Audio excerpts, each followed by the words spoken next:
अजामिल मोक्ष। हे विभु, पुराने समय में गृहस्थ एवं धर्मों के परायण अजामिल नामक एक ब्राह्मण था। किसी दिन पिता के आदेश से वह वन गया। वहाँ एक अविनीत मदमत्त उल्टा नारी उसे दिखाई पड़ी। वह स्वभाव से शांत था, फिर भी उस नारी के वश में पड़कर अपने वर्णाश्रम धर्म को छोड़ दिया और उसके साथ रमता रहा। अनेक अधर्म, निषिद्ध एवं असत्य कर्म भी करता रहा।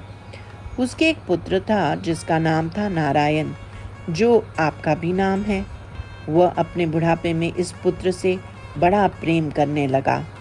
मृत्यु के समय अपने पास 3 भयंकर यम किंकरों को उसने देखा और भयभीत होकर आपकी स्मृति की उस वासना के बल पर, जो पूर्व काल से उसके मन में थोड़ी सी स्थित थी, अपने पुत्र नारायण का नाम लिया।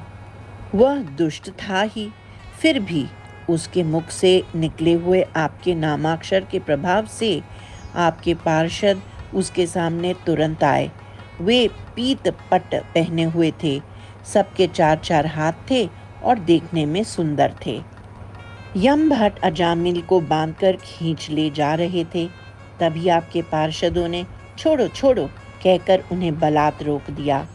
अपने भट्टों द्वारा इस तरह रोके हुए उन यम किंकरों ने अजामिल के सभी पाप उन्हें कह सुनाए। तब हे प्रभु, आपके पार्षदों ने कहा, हे विद्वानों, पाप की बात रहने दीजिए। बोलिए, प्रायश्चित करने पर भी क्या दंड दिया जाता है? आप जैसे लोगों को प्रायश्चित का कुछ पता नहीं है क्या? श्रुतियों और स्मृतियों में जो प्रायश्चित रूप व्रत आदि नियम किए गए हैं, उनके आचरण से पाप तो दूर हो जाते हैं, लेकिन पाप करने की वासना बनी रहती है।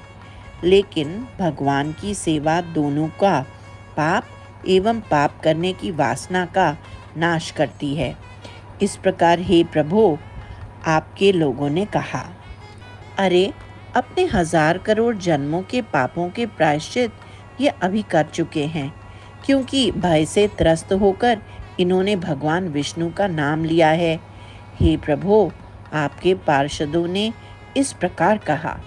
भगवान के नामों लीलाओं के संकीर्तन का ऐसा प्रभाव है कि अनजान में किए जाने पर भी वह मनुष्य के पाप समूहों को वैसे जला देता है जैसे आग लकड़ी को और दवा रोग को। प्रभु, आपके अनुचरों ने यम भट्टों से इस प्रकार कहा। विष्णु पार्षदों की यह बातें सुनकर यम के भट्ट अजामिल को छोड़कर गए और अपने पार्षद भी तिरोहित हो गए। तदनंतर अजामिल कुछ काल तक आपके स्मरण, श्रवण, कीर्तन, अर्चन आदि उपासना विधियों में लगकर जब मरे तब आपके भट्टों द्वारा वैकुंठ में पहुंचाए गए। अपने किंकरों से सारी घटना जानकर यम भयभीत हुए और अनुचरों को चेतावनी दी कि आगे चलकर वे कभी विष्णु भक्तों के पास न जावें और उनके प्राणों को न हरें। देव, गुरुवायूरपुरेश, वही आप मेरी रक्षा करें। सर्वत्र गोविंद नाम संकीर्तन। गोविंदा गोविंदा।